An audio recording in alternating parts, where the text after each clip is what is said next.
अभी 1 महीने पहले एक महिला थी, वो आई कि जी मेरे कालजे का दर्द ही नहीं जा रहा, यहाँ बुड़के मार रखे हैं। विदिन 3 मिनट ठीक, आज तक ठीक है, उसका कलेजे में दर्द नहीं हुआ, बाकी हो जाए।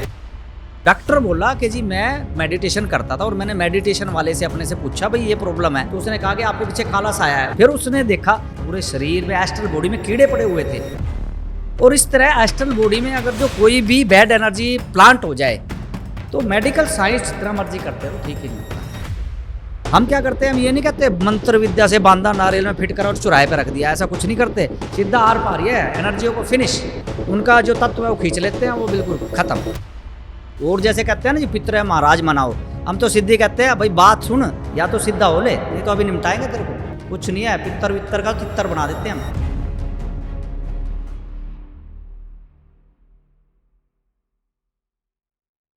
नमस्कार और स्वागत है आपका महाकाली ऑनलाइन दरबार के इस नए और स्पेशल पॉडकास्ट में, जहां पहले हमने जाना कि कैसे राकेश वर्मा एक वकील कैसे बने शिव कालिदास महाराज जी। तो आज हम जानेंगे कि उन्होंने अपनी साधनाओं के दौरान कितने चमत्कारों का अनुभव किया, और जब उन्होंने शुरू किया अपना महाकाली ऑनलाइन दरबार तो क्या क्या चमत्कार उनको देखने को मिले, और कैसे कैसे उन्होंने चमत्कारों का इस्तेमाल करके, अपनी दिव्य शक्तियों का इस्तेमाल करके लोगों की उलझनों को, लोगों की समस्याओं का निवारण किया। तो आज चलिए हम इसी चर्चा पे बात करेंगे और जानेंगे एक चमत्कारिक जर्नी के बारे में। तो वेलकम सर, कैसे हैं आप? जी मैं बहुत बढ़िया हूँ। तो जैसे हमने शुरुआत करी थी, जहाँ हमने आपके बारे में जाना था कि कैसे आपने पूरा ये सिनेरियो, पूरा ये जर्नी को शुरू किया और इस यहाँ तक आज आप आए हैं, तो आज हम वहीं चलते हैं वापस कि जब आप साधना करना शुरू किया था आपने, तो क्या ऐसी चमत्कारिक चीज़ें आपके सामने आई, प्रकट हुई, जो आपको लगा कि नहीं मुझे इसमें और डीप जाना है? साधना का तो मेन लक्ष्य यही था कि मुझे अपने आराध्य की प्राप्ति करनी है जी। तो इसलिए वो लक्ष्य जो है उसके दौरान तो चाहे कुछ भी आए, भाई मैंने तो साधना छोड़नी नहीं है। लेकिन इस साधना काल के दौरान अनुभव ऐसे हो गया, चमत्कारी अनुभव, कि आदमी है ना out of the mind, out of the experience, ऐसी ऐसी घटनाएं हुई हैं कि आदमी सोचने में मजबूर हो जाता है। और चमत्कारी अनुभव से ना प्रेरणा मिलती है कि हम आगे और साधना करें, भाई जल्दी ये हमारा जो रहा है ये बिल्कुल सही जा रही है। तो इसमें साधना के दौरान आपको मैं बताता हूँ कि लगभग मेरे भाई के जाने के बाद जब मैं अपना अशोक विहार कॉलोनी में कुटान रोड पे घर पे ही अपना साधना कर रहा था, तो साधना तो करनी थी, चाहे छोटा सा हमारे को रसोई मिल जाए, चाहे बड़ा दरबार मिल जाए, जब साधना करनी तो करनी है। तो मैं वहाँ साधना कर रहा था। तो साधना के दौरान छोटा सा मंदिर बना रखा था जिसमें 4x5 का था, और साथ में कमरा था, अंदर 2 कमरे थे। तो बाहर में साधना कर रहा था। तो साधना के दौरान मेरी तो एक ही सोच थी कि हवन करना है, और उसी से ही, क्योंकि पुराने ज़माने में आपने देखा होगा कि भगवान इंद्र को भी ऋषि मुनियों ने तपस्या करके, हवन जप करके, शक्तियाँ प्रकट करके इंद्र महाराज को भी शक्तियाँ गिफ्ट में दी थी जी। तो इसी तरह एक ही लक्ष्य था। तो क्योंकि हमने अपना शुरू से ही रामायण महाभारत देखते आए हैं, तो वो वाले जो गुण हैं, और वो एक बेसिक चीज़ हमें पता थी कि हवन से बड़ी तकड़ी शक्तियाँ उत्पन्न होती है जी। तो लगभग हवन करते हुए करीबन 40 दिन की साधना के दौरान, साधना में क्या होता है कि व्रत, पूजा पाठ, उपवास, ये सारी चीज़ें होती हैं। तो भूखा प्यासा सारा दिन काम भी करना, अपना ऑफिस में जाके सारा दिन कंप्यूटर चलाना, फिर आके शाम को पूजा करनी, साधना करना, और जाप भी पूरे करना। तो मेरा जाप का कार्यकाल चल रहा था, तो उसमें करीबन 26-27 दिन हुए थे। तो मन टूट ही जाता है, भूखा प्यासा रह के हवन भी करे, जाप भी करे, और शक्ति साक्षात प्रकट नहीं हो रही, चमत्कार नहीं दिखा रही। तो ये सिलसिला चल रहा था। तो मैंने देखा रात को जब 27वां दिन था, तो मैं जाप कर रहा था। हवन करते ही सारा तसला रखा हुआ था आगे, और इधर जैसे मैंने जाप शुरू किए तो एक बिच्छू, जो तस्वीरें फट्टा है, फट्टे के ऊपर तस्वीरें रखी थी, उसके नीचे से निकल के आया। अच्छा। हाँ, एक बिच्छू। तो बिच्छू तो पता था कि बिच्छू है, लेकिन मुझे ये भी नहीं पता था बिच्छू चलता इतनी स्पीड से है। जिंदगी में पहली बार असली बिच्छू के दर्शन किए मैंने। तो निकला, उसने अपनी पूंछ ऐसे उठाई, जैसे वो पीछे से होता है ना कांटा उसका, ऐसे पूंछ उठाई, तो ऐसे करे, तो मैं देखता रहा, जाप भी चलता रहा, देखता भी रहा। तो ऐसे पूंछ उठाई, मैं कहा ये बिच्छू है, लेकिन मन में कोई खौफ नहीं था। तो आया वो ऐसे उस फट्टे पे, पहले जैसे यहाँ तस्वीरें रखी है, और फट्टा ऐसे चला, छुर्र, मैं कह रहा जी इतनी जैसे गोली जाती है ना ऐसे चला, फिर उसके बाद फिर आया, फिर चला, और उसके बाद वो नीचे घुस गया, नीचे उतर के फट्टे पे, मतलब एक फट्टे इधर थे, इधर इस साइड में जहाँ पे कमरे का दरवाजा था यहाँ नीचे घुस गया। और घुसने के बाद मैं जाप करता रहा, मैं मन में सोचता रहा कि इधर अंदर तो मेरी पत्नी और मेरे बच्चे लोटे हुए हैं, और अंदर चला गया तो ये क्या होगा, वो काट देगा उनको। बड़ी अद्भुत सी सोच थी मेरी। चलता रहा, फिर क्या हुआ, मैं सोचता रहा शायद महादेव ने मेरी सुनी पुकार, वो फिर वापस फट्टे के नीचे से निकला और आके बिल्कुल हाँ आगे से जैसे जाने लगा।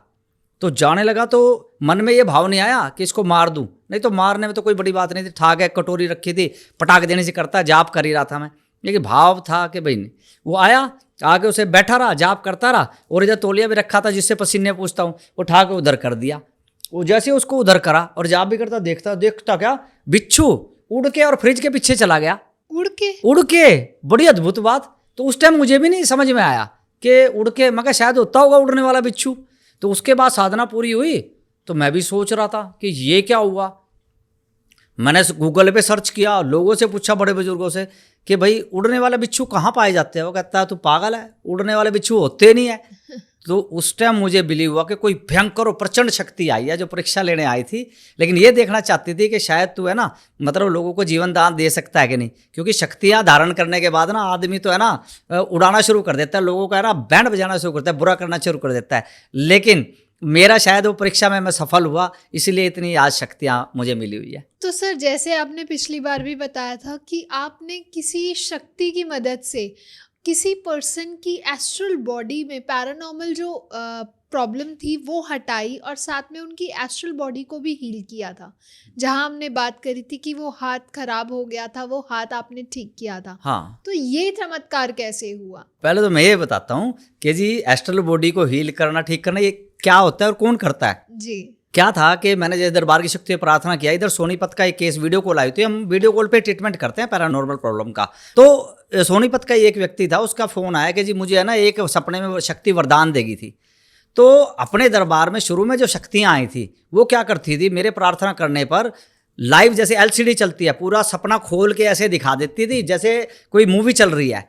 तो जो मेरे साइकिक मीडियम में वो देख के बताते, मैं प्रे करता चलो ये दिखाओ, तो सपना खोल के दिखाती थी। सपने में वो जो जैसी वो शक्ति थी पूरा सपना दिखा। तो हमारे साइकिक मीडियम ने, नील माता हो गया, सूरज महाराज हो गया, उन्होंने बताया कि जी शक्ति ऐसी है, उसके कान में ऐसे घुर गई है, इतने शक्तिशाली है, ऐसे है, उनका स्वरूप ही है और ऐसे ऐसे करके है। तो उन्होंने कहा, वो सामने वाला व्यक्ति बोला, उसका नाम धर्मेंद्र था, सोनीपत का था वो जो केस आया था। तो उन्होंने कहा हाँ गुरुजी यही था। तो मैं जी कोई बात नहीं है, हमने बता दी भाई ये ऐसे ऐसे बाबा करवापन जी है, इन्होंने वरदान दिया, हमने तो उसको संतुष्टि कर दी। इधर सपना पूरा हुआ, इधर उसका बात फोन कटते ही सार सपने में से दरबार में कूद पड़े बाबा करवापन जी। अच्छा। हाँ, अनबिलीवेबल लगता है लोगों को, लेकिन जो जिनकी दिव्य दृष्टि खुली है वो जान लेंगे कि वाकई ऐसा हुआ है। वो आए, उस दिन से बाबा जी जो हैं एस्ट्रल बॉडी की सर्जरी करते हैं, ऐसे सर्जन है। अभी 1 महीने पहले, अभी रिसेंटली एक महिला थी, वो आई कि जी मेरे कालजे का दर्द ही नहीं जा रहा है, यहाँ बुड़के मार रखे हैं। तो पता देखा, जब दरबारी शक्ति प्रार्थना करी, दिखाओ इसकी क्या प्रॉब्लम है। तो उसकी एस्ट्रल बॉडी जो होती है, यहाँ का जो कलेजा है वो बैड एनर्जियों ने खा रखा था। तो उसका कैसे ठीक होगा, एनर्जी हटा दी तो एस्ट्रल बॉडी जो डैमेज हो रही है वो कैसे ठीक होगी। तो बाबा जी से दरबार की शक्ति प्रार्थना करी, बाबा जी आए कलवा पवन अपने टूल्स लेके, यहाँ का जो कलेजा है हटा के नया कलेजा लगा दिया।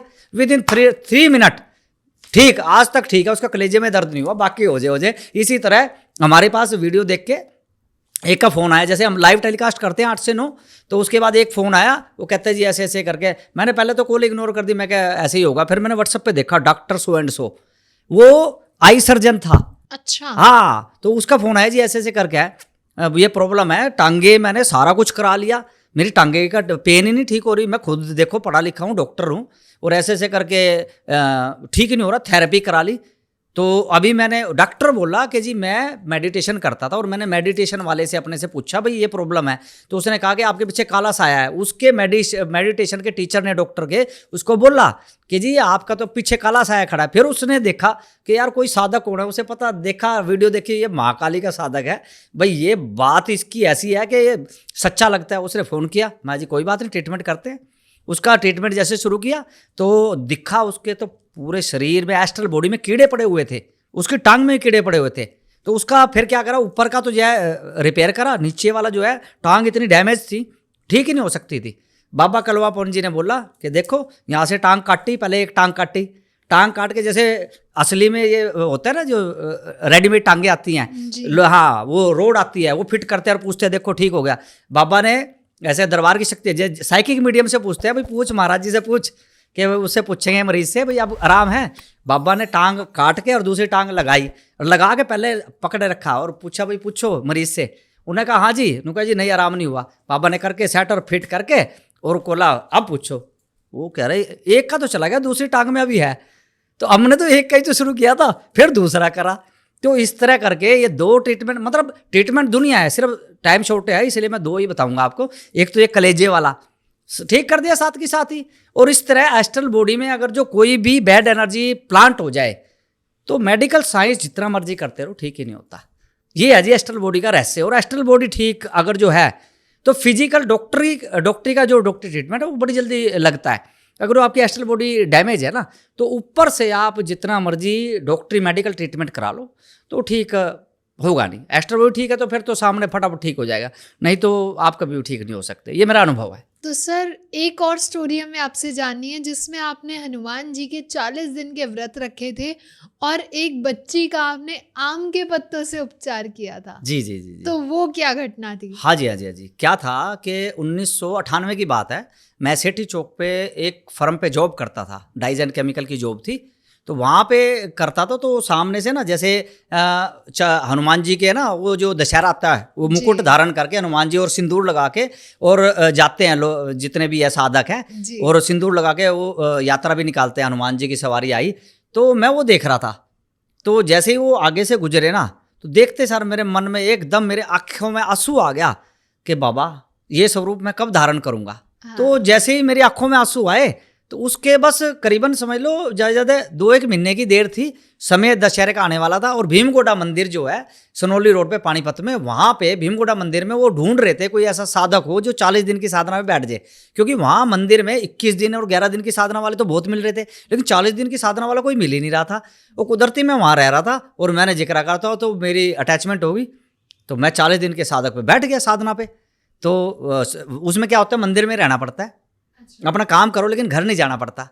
तो मैं वहाँ अपना बैठ गया साधना पे। साधना के दौरान क्या हुआ, 6-7 दिन हुए। तो 7वें 8वें दिन क्या हुआ कि हमारे जो मित्र थे, जैसे जब जिज्ञासा होती है आदमी जगह जगह जाता है, तो वहाँ मैं गया उनके पास। तो उनके एक गुरुजी थे, वो छाजपुर रहते थे। तो वो आए एक दिन और मिलने आए थे वैसे। तो उन्होंने कहा कि जी जो सच्चे मन से व्रत रखते हैं ना वो ऐसे करके ऐसे करें तो सामने वाले को अनुभव होता है। वो कान में एक मंत्र बता के गए थे। मंत्र मीन्स के एक शब्द था बाबा गोरखनाथ जी का। तो मेरे लिए तो नॉर्मल थी, मैं ऐसे होगा। तो हम खाना खा रहे थे। खाना खाते टाइम क्या होता है कि जब अंदर प्यास हो ना तो आराध्य के अलावा कुछ है ना, साधना में अचीवमेंट के अलावा कुछ दिखता नहीं है। तो हाँ, तो खाना खा रहे थे तो मैंने कहा, मेरे याद आ गया मंत्र। और सामने एक बैठे हुए जैसे सारे के सारे जितने व्रत पे बैठे होते खाना खाते हैं दोपहर को। तो उन्होंने कहा कि जी यार मेरे पेट में कुछ प्रॉब्लम हो रही है। मैं क्या खड़ा हो, मैंने वही मंत्र जो है ना सच्ची आस्था से करके भाई बाबा ऐसे करके ऐसे करा, उसको यहाँ बड़ी जोर के शौक एक झटका लगा। तो मुझे विश्वास हो गया तो दम है भाई कुछ तो है। 11 दिन बाद ही है ना मेरा मुंह टेढ़ा हो गया वहाँ पे। मतलब मैं बात करता हूँ मेरे को ऐसे ऐसे हो रहा था मुंह। मैं क्या मेरे को क्या हो रहा है, मतलब मैं पढ़ा लिखा, मेरी मेमोरी है, मैं अच्छी तरह हूँ, लेकिन मैं खुद ही नहीं समझ पा रहा मेरे साथ हो रहा क्या है। मैं ऐसे कर रहा और मैं जो बोल रहा था वही होता जा रहा था। किसी को कुछ कह रहा था तो वो अनुभव उनको होने शुरू हो गए। इसी दौरान एक बच्ची आई, उसके साथ उसकी माँ थी और वो बेचारी ऐसे टूटी हुई आई। उन्होंने कहा जी पता नहीं क्या हो रहा है, बहुत है ना मतलब दर्द हो रहा है शरीर में और ऐसे उठाई जा रहा, भारी हो रहा है शरीर। तो पता नहीं मेरा मुंह ऐसे था। मैंने तो कहा अच्छा, मेरी नज़र पड़ी पत्तों पे सामने। तो मैं कहा ये पत्ते महाराज, तो चलो फटाफट अपनी जो हल्कापन की शक्ति है इस बच्ची को दो। विदिन मेरे ख्याल 2 मिनट के अंदर ही वो कहने लगी अब मैं ठीक हूँ, और एकदम खड़ी हो गई ऐसे। तो मैंने कहा ये कैसा हो रहा है, क्योंकि प्रमाण के बाद ही आपका कॉन्फिडेंस बढ़ता है। बिल्कुल सही। जब प्रमाण नहीं मिलेगा तो कैसे कॉन्फिडेंस बढ़ेगा। तो ऐसा किया मैंने। उसके बाद वो बच्ची ठीक हो गई, वो घर पे गई, घर पे वो पानी पीने लगी। तो पानी पीते हुए उसको भूतनियाँ पहले भी नजर आती थी, उसको बहुत सारी भूतनियाँ। तो उसको बेचारी को साइकोलॉजिकल प्रॉब्लम है, इसको दिमागी बीमारी है, भूत कुछ नहीं होते। और उस बच्ची को दिखते थे, जिसपे बीतती है वही जानते हैं। तो हाँ, वो पानी में आके कहती है भूतनियाँ तुझे मारेंगी खाएंगी। उसने अगले दिन आके मुझे बताया। मैंने कहा चलो जी कोई बात नहीं, मैं तो बाबा गुगा जी महाराज जाओ सारी भूतनियों को भाले में पिरो के ले आओ। तो मेरा तो इतना कहना था, मुझे नहीं पता उस टाइम, मैं तो बोल रहा था। तो उसके बाद वो गए अपने घर पे शाम को, और जब वो पीने लगी पानी तो उसमें 2 भूतनियाँ नजर आई। वो कहते तुमने हमारी 52 भूतनियों को मरवा दिया, उसको मुंह मंदिर में बैठा है जो मुंह टेढ़ा करके, उसको भी देखूंगी और तेरे को भी देखूंगी, हम 2 बाहर थी इसलिए बच गई हम। तो ये साक्षात चमत्कार है मेरे साथ साधना के दौरान, हनुमान जी महाराज जी की साधना के दौरान एक ये जबरदस्त चमत्कार हुआ। उसके बाद तो इतने चमत्कार हुए, मेरा और कॉन्फिडेंस बढ़ता चला गया। क्योंकि आप जितनी मर्जी साधनाएं कर लो, आप साधना के दौरान आपको चमत्कार नजर नहीं आएंगे, आपका कॉन्फिडेंस नहीं बढ़ेगा, आगे आप औरों को भी ट्रीटमेंट नहीं करोगे। बिल्कुल इस तरह का चमत्कार हुआ ये 52 भूतनियों वाला, कोई मतलब जबरदस्त है। हमारा हनुमान जी महाराज जी की कृपा से ना बहुत शक्ति मिली है मुझे, बहुत शक्ति मिली है। तो सर जब वो बच्ची ने आपको बताया कि 52 भूतनियां तो मर गई, बट जो 2 भूतनियां हैं वो एक धमका रही हैं हमें, वो आपको धमका रही हैं, तो उस क्षण क्या आपके अंतर्मन में चल रहा था? हाँ, अंतर्मन में जो सिंपल साधक होगा वो तो डर जाएगा कि जी। भूतनिया चैलेंज दे रही है। बिल्कुल सही। हाँ, लेकिन मेरा तो दिमाग उस तरफ गया ही नहीं। मेरा दिमाग गया कि अरे 52 भूतनिया खत्म होगी। मेरी एक पुकार पे बाबा गुगा जी महाराज गए, पिरो के ले गए, तो मेरा तो कॉन्फिडेंस है ना, मेरे अंदर की जो आग है, जो जंग की आग है, वो और भड़क उठी। फिर तो जी मैं कहा जो आने दो, चलो। फिर तो मैं जंग के लिए तैयार हो गया। अच्छा। हाँ, उसके बाद फिर क्या था, फिर तो उन 2 भूतनियों को भी खत्म करा, और उनके घर पे जाने के बाद जैसे वो शाम को घर पे गए और वहां से जाके उन्होंने फोन किया, जी ऐसे ऐसे करके 2 भूतनियां ये नजर आ रही है। माँ जी कोई बात नहीं। मैंने तुरंत उसके बाद बोला भगवान की शक्तियों जाओ, शक्तियों और उसके अंदर जो खिला रखा है वो काटो। तो पता नहीं क्या उसको मतलब ये अनुभव हुआ कि अंदर से ऐसे किसी ने हाथ डाला, शक्ति ने अंदर से कुछ अंदर से निकाल के ले आए, और वहीं पे वो उल्टी करने लगी। अच्छा। और वो था करीबन भीमगुड़ा मंदिर से करीबन 1.5 किलोमीटर की दूरी पे वो घर। वहां से और जो साथ में गया हुआ था उनके, उन्होंने फोन पे बताया कि जी इनको तो उल्टी आ रही है, कोई घबराने की बात तो नहीं है। माँ जी कोई बात नहीं है, शक्ति हनुमान जी महाराज की शक्ति अपने आप देखेगी।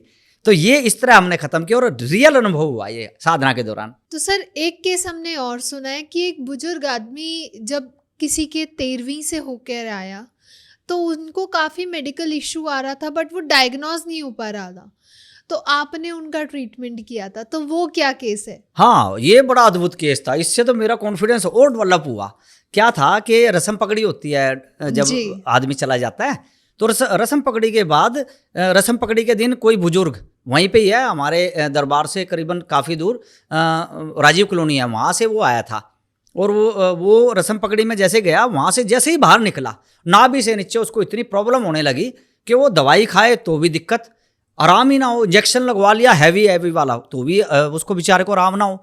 तो क्या हुआ, वो जैसे उसके पड़ोस वाले थे जिनको हमारे दरबार से काफ़ी लाभ हुआ था, वो उठा के मोटरसाइकिल पे डाल के ले आए, और डाल के उसको ऐसे लेके आ रहे थे। वो कर आए मर गया, और वो उसको उठा के 2 जने कंधे पे लेके आ रहे थे, सामने लाई। मैं घबरा गया, मैं कहा भाई इसको क्या हो गया? नु कहा जी इसको है ना बहुत प्रॉब्लम हो रही है, नाभि से नीचे। मैं कहा भाई जाके एडमिट कराओ। मैंने कहा वो चाबी दियो। मैं तो ये बोला कि चलो मैं चलता हूँ। मैंने सोचा शायद मेरे से फाइनेंस प्रॉब्लम होगी, मेरे पास लाए भाई, चल मैं हेल्प कर दूँ। मैंने कहा चलो चाबी दो, मोटरसाइकिल पर बिठाओ और मैं चलता हूँ। उन्होंने कहा नहीं जी, वो खुद ही बोला, वो बुजुर्ग कहता जी महाराज जी आप ही करो, ये मैं डॉक्टर पे नहीं जाता, आप ठीक करो।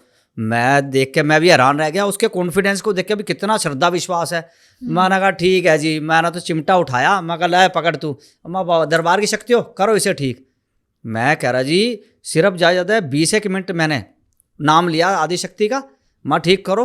वो ऐसे ठीक हुआ। वो तो है ना, मतलब जैसे मोटरसाइकिल जा रही है यहाँ से वहाँ तक करीबन है ना 60 फुट लंबा है हमारा मकान, ऐसे भाग के जा रहा है, ऐसे भाग के आ रहा। मेरे को भी देख के मेरे भी तोते उड़ गए। मैं कहा इतनी जबरदस्त पावर दरबार की शक्ति होगी, वो क्या चमत्कार है जी। ये इस तरह ये है असली घटना। तो उसके बाद तो जी दमादम विदेशों में भी लोगों के इसी तरह ट्रीटमेंट हो रहे हैं। तो सर एक केस हमने और सुना था जब ऑनलाइन अमेरिका से रीना पटेल जी ने आपको अप्रोच किया था और आपने उनकी मदद करी थी, तो वो क्या केस था और कैसे आपने उनकी मदद करी? हाँ, हम जैसे लाइव टेलीकास्ट करते हैं, जितना भी पैरानॉर्मल ट्रीटमेंट करते हैं वीडियो कॉल पे ऑनलाइन और फेस टू फेस करते हैं। ऐसे नहीं कि आपका काम हो जाएगा और जाओ हो जाएगा, नहीं, रियल टाइम में अनुभव कराते हैं। उनका हमारे पास फ़ोन आया, वो हमारी जैसे लाइव टेलीकास्ट की डेली 8 से 9 बजे तक हम लाइव टेलीकास्ट करते हैं लोगों के लिए फ्री। उसमें हमारी वीडियो देख के उनका कॉल आया कि जी ऐसे ऐसे प्रॉब्लम है, बहुत दुखी हूँ, तो ऐसे ऐसे है ना, बार बार खेलने लग जाती हूँ। अमेरिका में रह के वहाँ पूजा पाठ करते तो खेलने लग जाती है। जी। तो ऐसे करके उनको प्रॉब्लम थी, और वहाँ कोई मानता नहीं है फॉरेन कंट्रियों में इतना ज़्यादा है। तो उसके बाद जैसे ही हमने कहा चलो दरबार की शक्तियों दिखाओ जरा, उनका दिखाया, उनके अंदर बहुत सारी एनर्जियाँ थी। तो एनर्जियों को जैसे निकालते गए रियल टाइम में उनको पता लगता रहा कि अब ये पैर में से ये वाली एनर्जी निकल के जा रही है, अनुभव होने लगा। फिर अब ये निकल के जा रही है, फिर उसके बाद उनको काफ़ी अच्छा फील होने लगा। फिर उनकी बहन भी, उनकी सिस्टर भी, वो भी जुड़े। उनकी सिस्टर को तो ऐसा अनुभव हुआ कि जैसे उनका देखा वो बिल्कुल ठीक थी, और उनको जो अंदर प्रॉब्लम थी उससे वो दुखी थी, वैसे दिखने में ठीक थी, मतलब फिजिकली। तो दरबार की शक्तियों से प्रार्थना के संकल्प करवाया, क्योंकि जब भी कोई हमारे पास ट्रीटमेंट के लिए आता है पहले प्रे करनी पड़ती है कि हे महाकाली ऑनलाइन दरबार की शक्तियों, मेरे और मेरे परिवार का सारा संकट का निवारण करो। जैसे ही उसने करा तो दरबार की शक्तियों ने दिखाया। मैंने साइकिक मीडियम जो है हमारे दरबार में 3-4, उनको बोला देखो क्या दिखा रही है दरबार की शक्तियाँ। सामने दिखाया कि एक जो लामा टाइप होते हैं ना तिब्बती, इस तरह का एक लामा जी थे। तो संकट का नाम लिया तो बैड एनर्जी थी, रूप धारण कर रखा था लामा का। जैसे ही उसको खत्म किया दरबार की शक्तियों ने। हम क्या करते हैं, हम ये नहीं कहते मंत्र विद्या से बांधा नारियल में फिट करा और चुराहे पे रख दिया, ऐसा कुछ नहीं करते। सीधा आर पार है एनर्जियों को फिनिश, उनका जो तत्व है वो खींच लेते हैं, वो बिल्कुल खत्म। तो उसके बाद जैसे ही उस दिन उसकी लामा की एनर्जी को खत्म करा, उसी दिन रात को उनका जो हाथ है ना यहाँ से सूज गया, इतना मोटा हो गया। अच्छा, हाँ, क्योंकि उसका जो तत्व है ना इकट्ठा होया पड़ा था। एनर्जी का जो स्टेशन होता है, जैसे हमारा बस स्टैंड होता है ना, इस तरह हर एनर्जी अपने किसी के भी शरीर में एक जगह चुन लेती है, वहाँ पे वो अपना निवास बनाती है, वहाँ उसके अंश ज़्यादा होते हैं। फिर जब खत्म करा, उसका हाथ सूज गया, फिर 2 दिन उसका ट्रीटमेंट करा, वो फिट हो गई एकदम। तो इस तरह रियल टाइम में लोगों को, विदेश हो चाहे देश हो चाहे अंतरिक्ष में हो, हम हर जगह ना अनुभव करा देते हैं। लेकिन कॉन्फिडेंस है, लेकिन अभी तो नेशनल इंटरनेशनल का चल रहा है, अभी अंतरिक्ष का हमने कोई भी ट्रीटमेंट नहीं किया। तो होप है कि जब वर्ल्ड पृथ्वी पे करती है दरबार की शक्तियाँ तो आगे भी करेगी। लेकिन इसका भी हमें एक है ना इच्छा है, काश नासा वाले हमें फ़ोन करें और हम रियल टाइम में एक बार करके दिखाएं। एक हमें मौका चाहिए बस। तो क्या सर आपकी दरबार की शक्तियाँ किसी कुल देवी कुल देवता को भी दिखाती हैं, पितृदेव को भी दिखाती हैं, या कैसे ये शक्तियाँ काम करती हैं? हाँ, सामने वाला जैसे ही हमारे दरबार के नाम से संकल्प लेता है, संकल्प का मतलब हम ये कहते हैं कि जी जो भी संकट है वो दिखाओ। संकट में यदि किसी की कुल देवता कुल देवी रुष्ट हो रहे हैं, नाराज हैं, तो कुल देवी जो सामने आ जाती है वो बात भी करती है, बताती भी है कि जी ऐसे ऐसे करके। हमारे जितने साइकिक मीडियम है तो उनको बताती है भाई, और रुष्ट में है ना पीछे इमेज आती है और खुद बता। और कई बार तो कुल देवी इतनी स्ट्रांग होती है, बताती है कि मैं है ना इस वजह से नाराज हूँ, और ये मेरे थान पे नहीं आई, इसने मेरी मन्नत नहीं पूरी करी। बिल्कुल है। और कुल देवता में कई बार आते हैं पितृ। तो पितृ तो कुछ नहीं है जी, सामने अगर जो कोई पितृ ज़्यादा तिंगड़ रहा हो ना तो उसकी तो मुंडी मरोड़ के साइड में ख़त्म कर देते हैं। इतना ज़्यादा दरबार की शक्तियाँ वो नहीं करती कि पितृ है तो पूजा करो। और जैसे कहते हैं ना जी पितृ है महाराज मनाओ, हम तो सीधी कहते हैं भाई बात सुन, या तो सीधा हो ले, नहीं तो अभी निपटाएंगे तेरे को। कुछ नहीं है, पितर वित्तर का तितर बना देते हैं हम। और कुलदेवी बिल्कुल डायरेक्ट बात करती है, और बात करते हैं उसको मनाते हैं, क्योंकि कुलदेवी का तो बहुत बड़ा स्थान है। हम तो तुच्छ साधक हैं, तो कुलदेवी को प्रसन्न करते हैं हाथ जोड़ के, माता मान जाओ। और कईयों की जबरदस्ती कुलदेवी बनी होती है ना, तो उसका तो बैंड बजा देते हैं हम। अभी ये केस आया था, कैसा केस था कि पहले उनकी जो दादी थी, जो इस टाइम हमारे दरबार में आ रहा है, उसकी दादी है वो 25 साल बेड में पड़ी रही और वो बीमार होके, वो पागल होके। उसके बाद उसके जो बच्चे हुए, 4 बच्चे, चारों बच्चे पागल होके। अब उसकी जो हमारे पास आ रहा है व्यक्ति, उसकी पत्नी वो भी पागल होगी। और अब जब उसके बाद आए वो लेके, उसका जवान बच्चा हो गया इसका। तो अब जब वो आए और आके जैसे ही वो आए ना, तो गद्दी से थोड़ी सी दूर जहाँ मोटरसाइकिल खड़ी रहते गैलरी में, जैसे उसके बारे में संकल्प कराया, वो चिंगाड़ मारती हुई आई। उसकी कुलदेवी बनी हुई थी। क्योंकि कई बार क्या होते हैं, प्रेम में या किसी है ना शक्ति के अधीन होके ना, उसको कुलदेवी का स्थान दे देते हैं कोई व्यक्ति, कोई परिवार, और गलत भोग मांस दे के उसको है ना वो किया हुआ था सेट। तो जैसे ही वो गैलरी में आकर चिंगाड़ मार के हुई, उसमें देखो कितना बढ़िया घटना घटी। उसमें जैसे हम कर रहे थे कि भाई मान जा तू, मैं तो पहले प्रेम से मनाता हूँ, जो सामने कुलदेवता कुलदेवी की शक्ति है भाई प्रेम से मनाता हूँ, मान जाओ। तो उसके बाद जैसे ही है ना, जैसे मैंने अपने परम पूजनीय गुरु तांत्रिक हरेश जी को गुरु जी धारण किया था, दीक्षा ली थी, तो इनका मैंने प्रार्थना की थी, तो इनका स्वरूप हमारे दरबार में बैठता है, हमें मार्गदर्शन करता है। तो गुरु जी हंसने लगे, कहता है मैं मान जाऊंगा अगर जो तुम इस कुलदेवी को मना दो।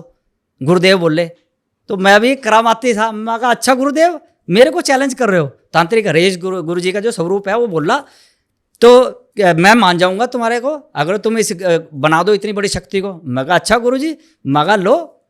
जैसे वो भोले शंकर की और माँ पार्वती के गणेश जी ने चक्र लगाए थे ना, उन्हीं से ही पृथ्वी लांग दी थी। मैं कहा गुरुजी मैं आपसे ही पृथ्वी लांगूंगा। मैंने उसको कहा कि भाई कुलदेवी तू भी क्या याद रखेगी। मैंने हे मतलब ब्रह्मांड की शक्ति हो, मेरे गुरु की शक्ति है, मेरे गुरु की कसम है, करो इसको सीधा, बंद हो इसको और इसकी शक्तियाँ खींचो। और मैं कह रहा हूँ उसकी कुलदेवी को, वो जो चिंगड़ रही थी कुलदेवी को ही बांध दिया और उसकी शक्ति खींच के फिर उसके बाद उसका पूरा गैंग था। और उस शमशानों में बहुत सारी खतरनाक एनर्जी उसके साथ थी, क्योंकि कोई भी एक एनर्जी होती है ना, अकेले नहीं होती, पूरा गैंग होता है, जिन्नातों का गैंग होता है, भूत प्रेतों का, चुड़ैलों का गैंग होता है। कोई बड़ी एनर्जी होती है तो बहुत छोटी मोटी प्रेत आत्माओं को और शत्रु ये चुड़ैलों को, डाकनियों को वो अपना गुलाम बना के रखती है, फिर उनसे काम लेती है। तो इस तरह उसको खत्म किया हमने, बनी थी कुलदेवी, बना दिया उसका कुलदेवा, निपटा दिया। मतलब यहाँ कोई नहीं, कोई भी हो जी, दरबार की शक्तियाँ समर्थ है। साधना इतनी कर रखी है कि दरबार की शक्तियाँ संपूर्ण है। मुझे तो साइकिक मीडियम बिठा के और बस लाइव टेलीकास्ट करना पड़ता है। मैं इतना खुद नहीं करता कि भाई चलो, मुझे तो अपनी शक्तियों को कहना पड़ता है। जैसे राजा कहता है ना, जाओ मेरी सेना बजा दो बैना, तो कैसे करता है जी, मेरा तो सिर्फ कहने की देर है, बाकी काम है साइकिक मीडियम का, बस ये है जी वो चमत्कार। तो सर पानीपत की शिवानी जी जो एक हॉस्पिटल में एडमिट थी और वहाँ से छूटते सीधा आपके पास आई थी और आपसे ट्रीटमेंट लिया था, तो वो केस क्या था? हाँ, ये बड़ा इंटरेस्टिंग केस है। क्या था कि हमारे मिलने वाले सर्कल में जैसे पता लगता है भाई कोई भक्ति साधना करता है, तो वो शिवानी 1 महीने से हॉस्पिटल में चक्कर काट रही थी रोज, उसकी प्रॉब्लम ही सोल्व नहीं हो रही थी। और उस दिन क्या हुआ कि उसके फादर को बोला कि जी अब इसकी MRI कराओ और ये कराओ। वो इतने टेस्ट बोल दिए, कम से कम 20-25 हज़ार के उसके टेस्ट बोल दिए। और वो वहाँ एडमिट थी, ग्लूकोज लगी पड़ी थी, और निडल वो होती है ना सुई लंबी जिसको निडल कहते हैं, यहाँ ऊपर वाली इसमें लगी हुई थी निडल लगी हुई थी। तो उसको जब बोला उसका मन रो पड़ा। देखो माँ बाप के पास पैसे नहीं, शादी के बाद बच्ची हो अपने ससुराल की बजाय माँ बाप के पास आ जाए और वो इलाज कराए और पैसे ना हो तो रो पड़ता है आदमी। तो उसने पुकार करी परमात्मा कोई रास्ता दे। उसके मन में विचार आया कि यार एक बार है ना दरबार में जाके देखें। तो वो बेचारा दुखी मन से लेके आया, कहता है जी देखो डॉक्टर ने तो ये वो बोल रहे हैं जरा टेस्ट, तो मेरा तो अब है ना दरबार ही टेस्ट करेगा मेरी बच्ची का, मैं नहीं कोई टेस्ट कराता जी। तो मैंने कहा भी कोई बात नहीं आ जाओ। जैसे बिठाया, बिठाने के बाद उसको नीडल लगी हुई थी, तो एक बार थोड़ा सा मन में भय होता है यार, डॉक्टरी ट्रीटमेंट कराने के बजाय ग्लूकोज उतार के सीधा नीडल लगी हुई यहीं ले आए, इनको हॉस्पिटल ले जाने के बजाय या घर ले जाने के बजाय। तो आए, उसके बाद जैसे ही हमने दरबार की शक्ति में प्रार्थना करी, संकल्प करा के चलो भाई साइकिक मीडियम को बिठाया, देखो भाई क्या चल रहा है। तो जैसे उन्होंने देखना शुरू किया तो काफ़ी एनर्जियाँ थी उनके ऊपर, वो ना एनर्जियाँ जैसे ही हटाते चले गए और क्लियर ठीक होती चली गई। कहाँ तो उस पर बैठा नहीं जा रहा था, तो जैसे ठीक होती चली गई। कई अनुभव हुए, उसको रोने लगी, क्योंकि अंदर जो जैसी एनर्जी होती है वैसे शरीर में लक्षण पैदा कर देती है। और जैसी एनर्जी का एक स्वभाव होता है वो उस टाइम है ना वो रिएक्ट करती है। जैसे कोई बुजुर्ग है और उसको अगर जो मान लो शरीर में ना बहुत पेन होती थी, वो रोती रहती है, इंसान नहीं चाहता है फिर भी उसको रोना आता है, तो वो बेचारी कभी रो रही थी और फिर दूसरी एनर्जी आई। इस तरह के है ना करीबन 2-3 घंटा ट्रीटमेंट चला। उसके बाद जब वो फिट हुई, क्लियर हुई, और यहाँ से ऐसे करते करते उसके यहाँ से भी एनर्जी बैठी हुई थी, यहाँ दृष्टि पे, दृष्टि का मतलब दिव्य दृष्टि, थर्ड आई, तो उस पर हुई थी। दरबार की शक्ति ने वो क्लियर करी, उसको भी दिखनी शुरू होगी। और वो कहती है गुरुजी, मतलब वो मेरे को गुरुजी बोलता है, लेकिन मैं सबको कहता हूँ भाई मैं गुरुजी नहीं हूँ, मैं केवल महाराज हूँ, मैं महाराज कह सकते हो मुझे, कालिदास महाराज, शिव कालिदास महाराज। तो उसको दिव्य दृष्टि में दिखना शुरू हो गया। वो कहते हैं गुरुजी जिंदगी में सुना था मैंने कि भैया ऐसे शक्ति हो यहाँ दिखती है, मैं तो देख रही हूँ। तो वो हमने सपोर्ट में ले ली। फिर जब भी होता है जरूरत होती है उसको भी बिठाते हैं। लेकिन जो जिनकी दिव्य दृष्टि खुलती है ना जी, उनके लिए एक प्रॉब्लम होती है, यदि उसके पास बैकअप नहीं है, उसके पास शक्तियाँ नहीं है, या वो किसी साधक के संपर्क में नहीं है जो प्रोटेक्ट कर सके, तो जितनी भी पैरानॉर्मल, क्योंकि दिव्य दृष्टि से पैरानॉर्मल वर्ड को देखा जा सकता है, तो उतनी पैरानॉर्मल एंटिटी जगह जगह दुनिया भर की लाखों करोड़ों की है ना एक चौराहे पे होती है एंटिटियाँ, वो नोटिस करने लगते हैं कि इसकी दिव्य दृष्टि खुली हुई है। अब वो कई माध्यम से उस पर अटैक करती है कि या तो मेरी मुक्ति करा दे, इसके माध्यम से मेरी मुक्ति हो जाए, या उनकी अधूरी इच्छाएं होती है कि भाई मेरे बीवी बच्चे मरे पड़े हैं या उनके साथ ही हो रहा है, मैं इसके माध्यम से अपने बीवी बच्चों को तक संदेश पहुँचाऊँ। या कहीं ऐसा होती है एनिमी होती है जिनके अंदर भाई मेरे को देख रहे हैं, मैं इसके जरिए है ना अब दुनिया को ख़त्म करूँगा।